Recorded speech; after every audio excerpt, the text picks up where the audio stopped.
This is Immortal X-Men number 14. We're doing a review and parang let's go through the story so far to catch up on what happened after Fall of X. Okay, so we pick up a few weeks after the events of Hellfire Gala, and we see that Charles Xavier is again alone. And yung makikita niya naman na population of Krakoa is just one. It's just him. Iniwan siya ni Rogue dito at the end of the Hellfire Gala this year, and he hasn't left the island since then. And from this issue by Kieron GIllen and Lucas Werneck, it looks like he's not leaving. He's gonna protect this island. He's gonna die in this island kasi he feels that it's his fault na nawala yung mga mutants sa Earth. And along the way,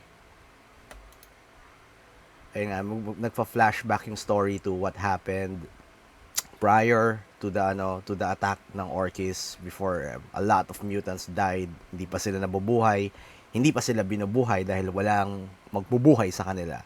Everybody's out of the island again. It's just Charles Xavier here.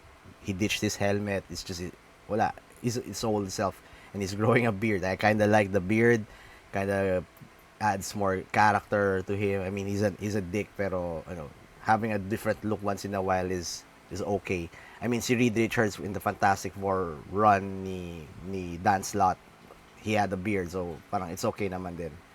So he recounts what's happened to him, and I'll do a separate video on what happened exactly, pero this is just like a recap of all the things that happened. So the Orchis people attacked, the Sentinels attacked, a lot of X-Men were killed. The new X-Men team that was supposed to be introduced was killed. So sila Juggernaut, sila Cannonball, most of them are dead. And ayun, he sent most of the mutants to supposedly to Araco, pero hindi nakarating sa Araco kasi they tampered with the gates. So they were sent somewhere in a desert. Hindi pa natin alam exactly kung saan. Pero may mga few mutants who resisted. Actually, this is a nice way of telling the Fall of X story, the Hellfire Gala story. So ayun nga, iniwan siya ni Rogue sa island, tapos sinabi niya kay Rogue na wala ng mga mutants. So Rogue just dropped him off the island para bahala ka sa buhay mo.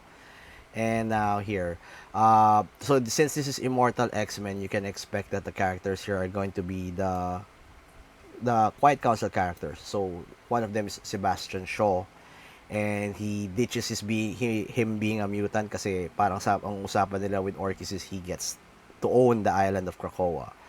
And when he's finding out na wala ng pera, I mean, hindi niya nakuha yung pera. He owns the island, pero the funds, hindi niya nakuha yon.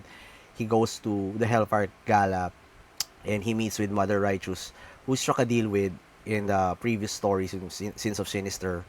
Pero yun nga, sinasabi nga nila na wala kang money, you just own the island, you don't have anything else.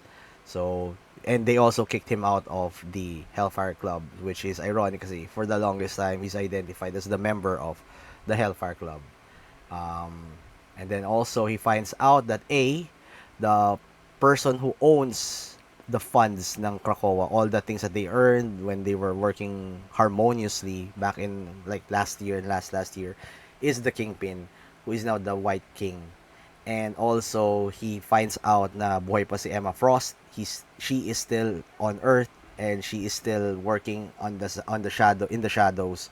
So surprised siya, and he's probably gonna fuck it up. And now, medyo dito, this is why he's such an interesting character kasi he's parang when Frost said na parang you only have sense, you betrayed our country, our nation for sense. He immediately says that no, my superpower is I can turn cents to billions, which is really cool. On a money kind of way. And what does he do? He plans on a three stage attack on Krakoa, and these are the plans that he has to take. And number two is pretty interesting because he wants to make sure that Orchis doesn't use or even go near Krakoa and its property of Shaw Industries, which is really nice touch if you think of it from a business standpoint. Next up, we have this moment in a few weeks later where Shaw is dealing with Krakoa, and he has Celine, which is a long-time partner of him, back even when they were doing Hellfire Squad. And Celine was like, why are they not attacking why aren't they taking over Krakoa? It's because there's a monster, so according to one of the people there. And we see that it's actually Charles Xavier who's doing psychic projections to scare people away from Krakoa. And it looks like he's starting to become Magneto. He's getting this idea that people should be, or humans should not touch the mutants, and it's so different from what we had before.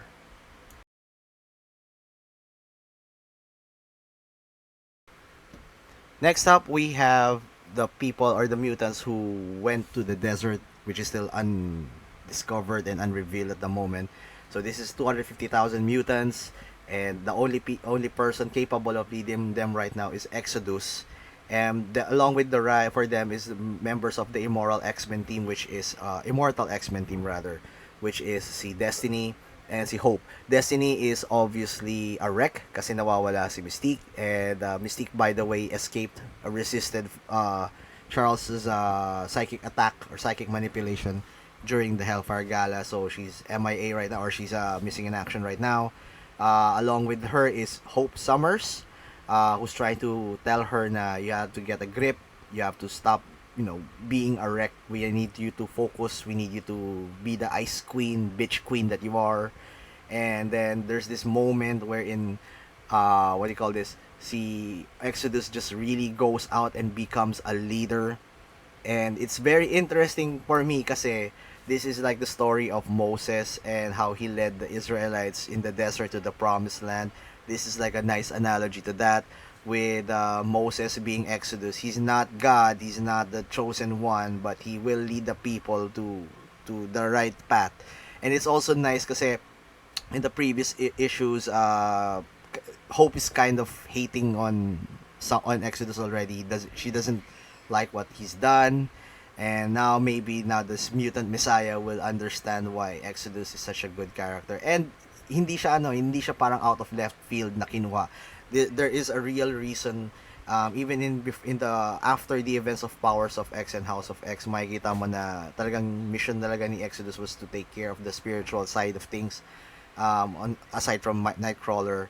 So eto na yung culmination nun. So overall, Immortal X-Men number 14 has a lot of great stuff, for three characters.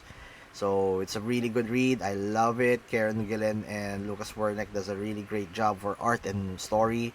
No action, by the way. So if you're wanting more action, you should probably pick up the X-Men books by Jerry Duggan. This one is just more all on talks and politics, and it's a nice way to dive deeper into what happened to the mutants during Fall of X. Anyway, guys, thank you for watching. I hope you could like this video, subscribe to the channel, and I'll see you for more X-Men and Fall of X updates and storyline reviews. Thanks, guys. Have a great day. Bye bye.